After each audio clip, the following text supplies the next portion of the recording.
Ава, эже, туғаным, инем. Сізді мақұл болсаңыздар көшір алып шығып кетейін. Мен бұл жерде үй салбайым, жай салбайым. Сізді көшіріп, бұл жерде территорияны тап-таза қылып, полный антисанитария екен. Бұл жерде сізді көшіріп алып шығып кетейін. Бұл жерде бұзып таттанғай қылып, мына садикке қошып берелі. Мақұлсыздар ба? Ава. Мақұлсыздар ба? Ошоны афристерге берген, ошо садикке берейин. Ава. Анткени куланайын деп турат. Ооба, кулайын деп турат. Кулайын деп турат. Бул афристерге бербеш керек эчтеме. Мону тосуп туруп, бүт таптаза кылып садикке кошуп берели. Так, сиздики аксакал бир комната экен. Бир комната экен. Сиздики 1,5 комната экен. Сиздики 3 комната экен эже.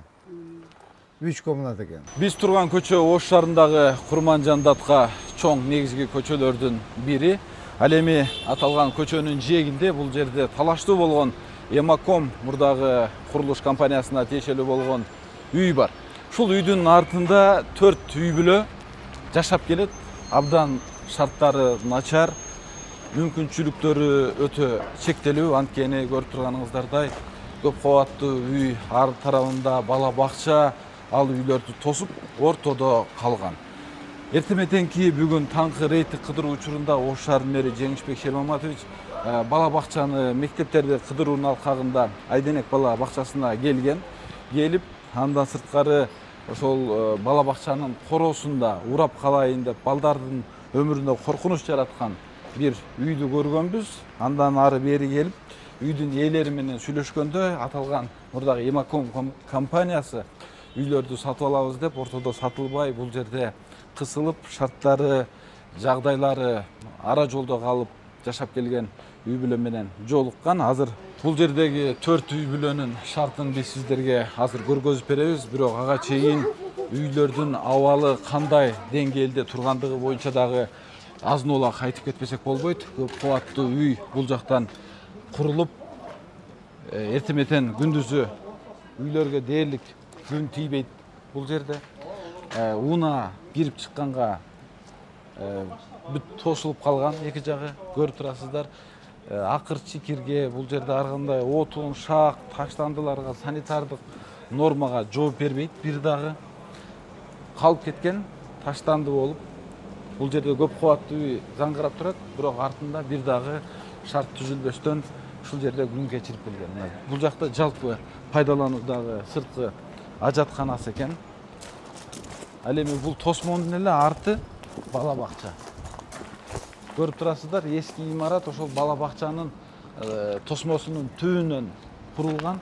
Өтө эскилиги жеткенден авариялык абалда болуп, бала бакчаны ошо балдар ойноп аткан аянтты басып калуу коркунучу бар. Ошондуктан дагы мэр Жеңишбек Шерматович бүгүн эртең менен келгенде баарын менен сүйлөшүп, жашоочулар менен макулдашып, биз силерди көчүрүп кетели, бул жерде бала бакчанын пайдалануусуна өткөзүп берели жерди. Бакча кеңейсин, шарты жакшы экен, бала көп экен деп айткандан макул болушту. Мына көрүп атасыздар, бүт керексиз, жараксыз уюм тайымдар, бетон калдыктары, шактар, үйлөрдүн дагы эскилик абдан жеткен. Каралбай калган шартта ушул 4 үй бүлө мындай балдары менен ушул жерде жашап келүүгө мажбур болушкан. Биз азыр күлүчтүү жаңы батирлердин ачкычтарын колуна алып келген үй ээлери менен сүйлөшөбүз. Кандай жаңы үйдүн ачкычын кармап турат экенсиң? Ооба. Үйдү барып көрүп келдиңиз окшойт. Үйдү барып көрдүк. Өтө сонун экен. Рахмат. Биз ишенбей калдык. Бир маалда келип эле көчөсүңөр, үйдү көргүлө, барып көрөсүңөр.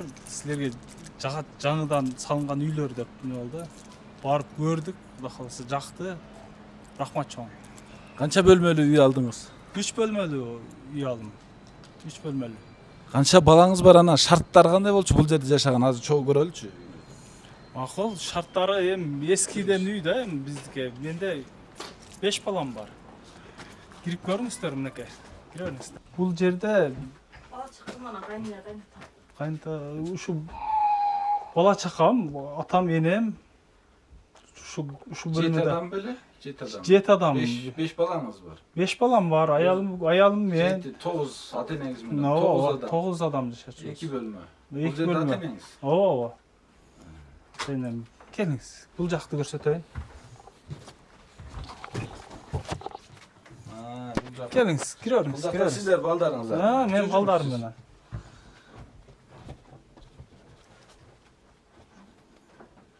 Жаңы үйгө балдар көчүп сүйүнүп калышат экен да. Ооба, айткан ошол балдар менен жыргап эле калат экенбиз. Ушул Садыр Жапаров Нуркожоевич, Камчыбек Ташиев генералыбыз ушулар жөнөтүп, мэрибизди жөнөтүп, ишке салып, ушундай условия түзүп бергенине өтө чоң рахмат. Ушу шайлаганыбызга өкүнбөйбүз. Ушул Садыр Жапаровду өз путубуз менен барып шайлап бергенбиз. Мына эми Кудай кааласа өзүрүн көрүп атабыз. Рахмат чоң сиздерге. Бул жактан суулар да өтө окшойт да үйдөн. Эски үй да, эски үй, тамчы өтүп, неме болчу эле эски үйлөр, Ал жактагы шарт аябай жакшы, бар жогу бүткөн, бар жогу даяр, барып эле жашай турган экен. Разыбыз ушул мэрибиздин дагы иштерине ийгилик. Ушундай көптөгөн элдердин муктаждыктарын чечип, жакшы ийгиликтерге жете берсин. Рахмат, разыбыз. Мэрге дагы иштери өнүгүп өсө берсин. Эки дүйнө бактылык насип кылсын. Биз разыбыз. Бала чакабыз менен эртең менен дуа кылдым. Мэрге дагы ушу элибиз аман тынчылык болсун.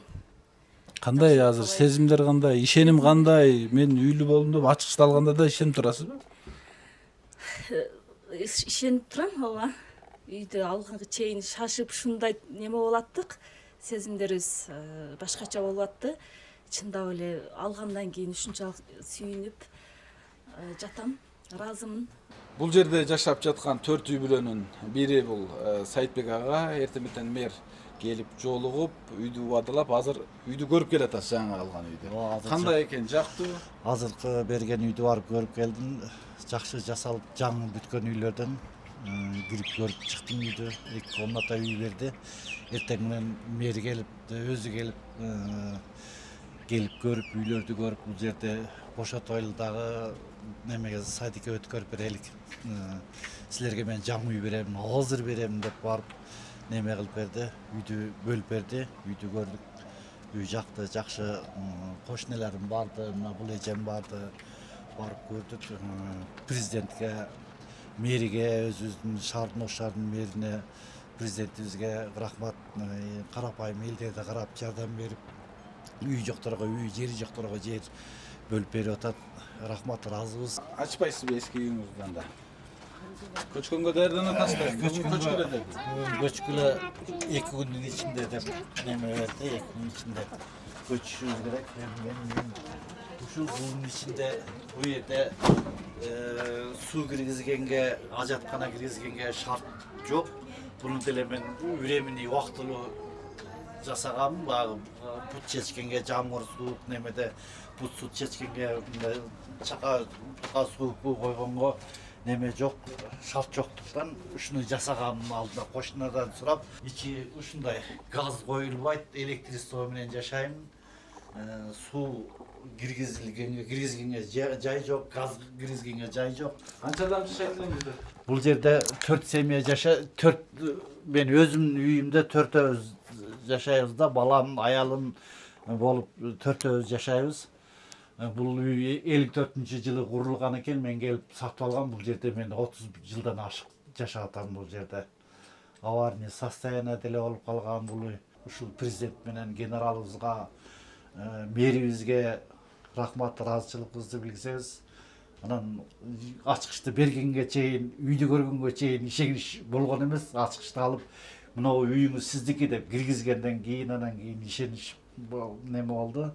Келди, анан кийин азыр тиги кошуна меже айтмакчы, толкунданып турабыз. Азыр кандай эмне кылышты деле билбей турабыз да. Азыр эми көчкүлө деди, 2 күндүн ичинде көчүп берди, бошоп таштап кеткиле, биз буну сүзүп тегиздеп салабыз деп ошо. Ыраазычылыгыбызды билдиребиз. Рахмат. Азыркы барып көргөн үйдү шарт аябай жакшы. Баарын көрүп келдик. Мынакей сонун жерден биз ойлогондой үйлөр болуп чыкты. Аны эми азыркы шартыбызды көрүп атасыңар. Мынакей бүт барды канчалаган ушулардын туткунунда жүрүп, ушулар менен алышып канча жылдар бою канча өмүрлөр өтүп кетти. Ден соолуктан айрылдык. Жакшы эми ушул. Мэрге рахмат. келип бизден кабар алып ушундай жерде акылда жашап атканыбызды көргөндүгү үчүн президентибизге рахмат, генералыбызга рахмат. Ошон келип кыргыз элин көтөрүп, кыргыз элиндеги бүт муктаждыктарды билип, жүрөктөрү менен туюп аткан ушуларга ыраазычылык билдиребиз. Рахмат. Ушуларга ден соолук болсун. Дайыма ушинтип кыйналган элдердин духун көтөрүп, сонун нерселерди жасап бере берсин. Ошого ыраазычылык айтамын. Жаңы үй алган, үй бүлө баары кубанып, мына кошуналар менен бул жерде бири-бирин куттукташып, дагы деле ишене албай турушат. Алымхан эже бул жерде аксакалдардан экен, кошуналардын баарын башын бириктирип, жакшы мамиле кылып ушул жерде көп жылдан бери жашап келатат. Мына азыр колуңузда ачкыч турат, барып алып келипсиз. Үй кут болсун, жаңы үй кут болсун. Рахмат. Баардык кошуналардын үйү кут болсун, жакшы ошол жерде тойлор болсун. Эми бул үйдө канча адам жашайт болчуңуздар? Шарты кандай болчу? Качан алгансыздар? Бир көргөзүп бериңиз эми бизге. Мен өмүр бою музейде иштегем. Музейде ал убакта очередь менен үй берчү эле. Ошол жерден музейден биринчи очередтен келгенде ал убакта горисполком эле. Горисполкомдо желательден анан мага решение чыгарып ушул үйдү берген бак 90-жылы жанадай окуя болгондо. Бирден анан азыр берде неберелерим бар, чеберелерим бар. 14 неберем бар. 13 чебере бар. Ошолор менен мына жашап атабыз. Мына берде азыр келиним 4 баласы менен балам. 2 бөлмөдө. Ошода 2де жашайт. Бул жакта мына туалет, ванна. Мына жакта биз жашайбыз. Кыздарым менен. Эми неберелерим бар, ушун келип кетиши баарыбыз эле чогуу ушакта тура беребиз. Неберелерим бар ушу. Мына ичкерide бир комнат бар. Мага берилген ушу Союздун алдындагы очередь менен алгам. Решение менен келип ушул жерде жашап калдым. Андан бери канча жылдар өттү. Канчалаган бизге инвесторлор келди, жери тардып эле кете берди. Кийин Эмаком компаниясы келди, могул жерде салды, бизди алдап туруп, бияка өзүнчө үй түшөт деп, азыркы убакта бизге жолукпай качып жүрү. Бул жак кухня. Бул жак кухня. Ушул мынакей биздин жашоо шартыбыз. Эшикке даже чыгып кир жай албай калды. Эшикке мынтип неберелерим чыгып ойнай албай калды. Ассаламу алейкум. Аксакал кандайсыз? Жакшысызбы? Жакшы. Бул жер сиздин местаңыз окшойт, Ол кемпирим ушакка чыгарып койгон. Менде ишеним жок болду да. Эмне кыларым билбедим. Бирок эмне десе макул боло бердим. Бирок сөз жагып атты да мага.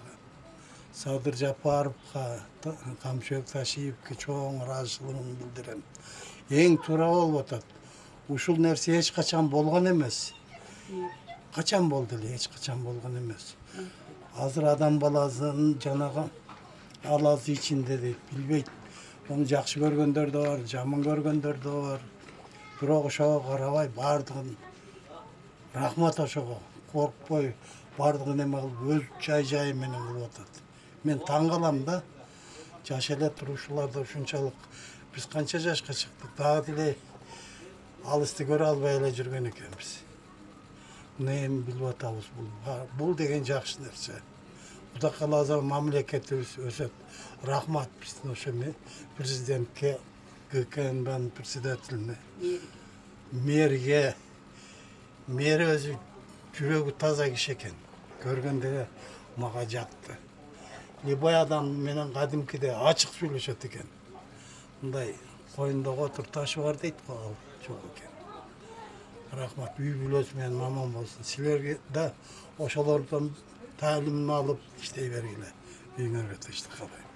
Амин.